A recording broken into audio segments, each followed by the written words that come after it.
everybody, welcome back to another episode of the Migrant Hope channel. I am Charlene, and if this is your first time, welcome. So today we're going to be talking about 3 things that you need to do before you go ahead and start investing. You must have heard people talk a lot about, oh, invest, but you need to do some pre-work, and that's what we're going to be covering today. Make sure you like, share, comment, and of course please subscribe so that you can help our channel, and then also you also would get notifications. Make sure you hit that little bell on the bottom of your screen so that you get any notifications. So the first thing that you want to do in terms of pre-work before you start investing is make sure that you understand your money habits. Before you go ahead and start investing, the first thing that you want to do is make sure that you understand yourself, and more so understand your money habits. You need to understand, am I more of a saver? Am I more of a spender? Do I tend to hoard onto money?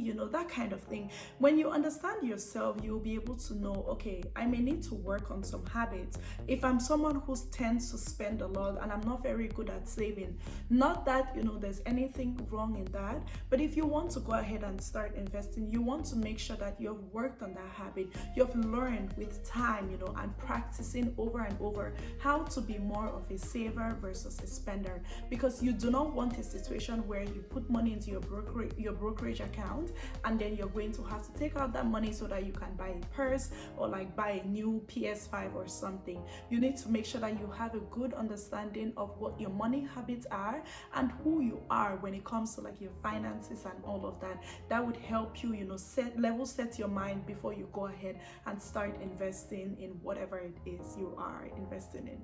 Now, the second thing you want to do is make sure you educate yourself about the different ways in which you can invest. Not everybody invests in the same way. Not everything works for everybody. Some people are bigger on real estate. Some people are bigger on the stock market.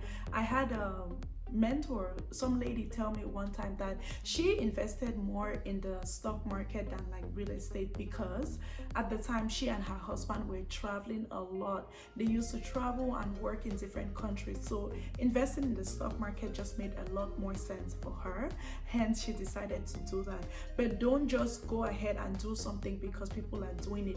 Don't invest in a certain stock or in a certain bond or in a certain ETF because everybody is doing it. Make sure you educate yourself as to the different ways in which you can invest. You can invest in someone's business, right? You can become an external, you can become a silent investor. There's so many different ways in which you can invest, so don't just jump right ahead and do everything because the whole crowd is doing it. That's not going to work because people are different.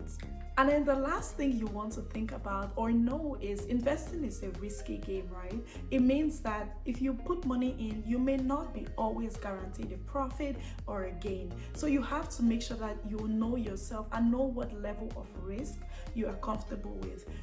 They tell people if you're starting to invest in the stock market, or maybe look more into mutual funds, because those tend to be a lot less riskier, and they pool a bunch of like stocks together, a bunch of funds, and then just sell that to you. Now that works for a lot of people who don't like taking many risks, but some people love a good gamble and they're more risk prone, so hence they'll go for the much more riskier stock and just go in there just if they're trying to make a quick profit.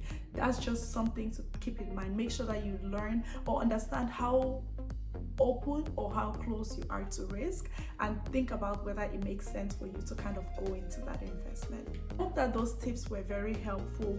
3 things that you want to make sure that you do before you start investing. You want to make sure that you understand your money habits. You want to make sure that you're educating yourself, and then you want to make sure that you understand what level of risk you are comfortable with. I hope that this video was helpful for you guys. Make sure, of course, to subscribe, leave a comment or something below so that I know you watched it, and let's get that subscriber count up. I'll catch you guys in my next video, and have a good week ahead.